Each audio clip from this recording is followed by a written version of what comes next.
You make yourself sort of vulnerable by doing that because you open up the front of your body, right? But it's a sign of confidence.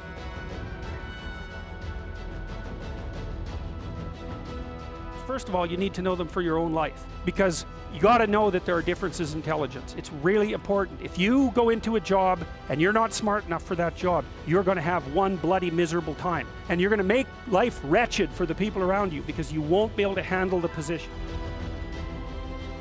If it's success that you want, then you're going to have to make sure that you are constantly putting in your 110% effort and never settling for second place. You should always be striving to do better each and every single day. Now, that doesn't mean you have to improve a huge amount every day, but just improve little bits here and there, and all that improvement will slowly add up to be leaps and bounds ahead of the competition because you worked on your craft every single day. Now, the people that only feel like working on their dreams when they want to or when they think it's convenient for them are the ones who will never be successful. If it's something you truly want, you need to go out and make time for it every day, grind on your craft and improve upon yourself and learn knowledge in that realm so that you can better yourself and better your craft and what you're consuming and what you're creating. It's all about getting better day in and day out, and you just have to keep pushing harder. It's going to be hard. There's going to be some days where you wake up and flat out don't want to do it because you're exhausted and you're tired of working on it. But those are going to be the days that are crucial,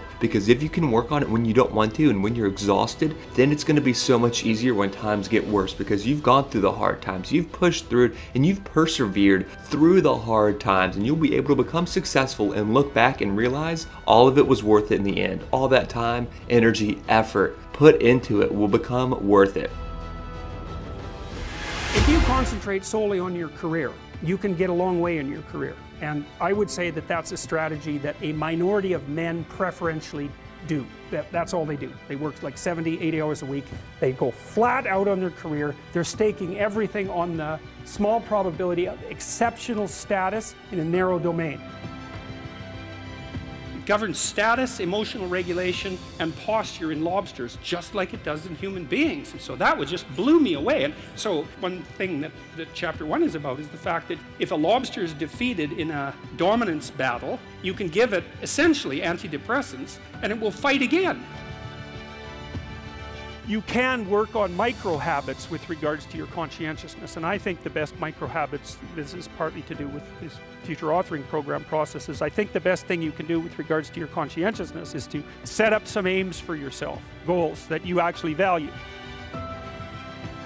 There's nothing like pain to convince you that your experience is real. I don't know anyone who isn't convinced that their experience is real by pain. And the only people I know that might be unconvinced just haven't had enough pain. Because if they did, they'd be convinced. There's no arguing it away.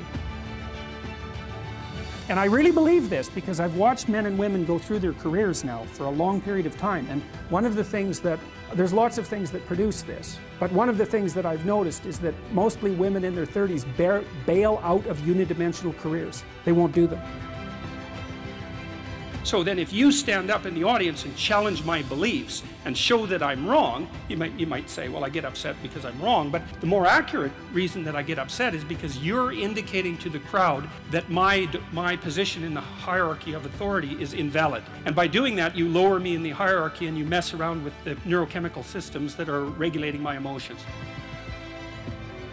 The question is, why would you ever do anything? And the answer to that has to be because you've determined by some means that it's worthwhile. And then the next question might be, well, where should you look for worthwhile things? And one would be, well, you could consult your own temperament. And the other would be, well, you kind of look at what it is that people accrue that's valuable across the lifespan. You know, because the conservatives will say, well, they should just work harder. It's like, sorry, that ain't gonna fly. And the liberals will say, well, there's no difference between people anyhow, and you can just train people to do everything. And that's wrong. So they're both wrong, and they're seriously wrong. Consciousness interacts with chaos to produce order. And if it's truthful and attentive consciousness, then the order it produces from chaos is good. That's the next proposition. And that's a daring proposition. It's an ethical proposition. So the first proposition in Genesis is like an ontological or epistemological proposition. It's sort of about the nature of reality. It's some practical knowledge about how to go about achieving an aim. Set a high aim, but differentiate it down so you know what the next step is, and then make the next step difficult enough so you have to push yourself past where you are, but also provide yourself with a reasonable probability of success.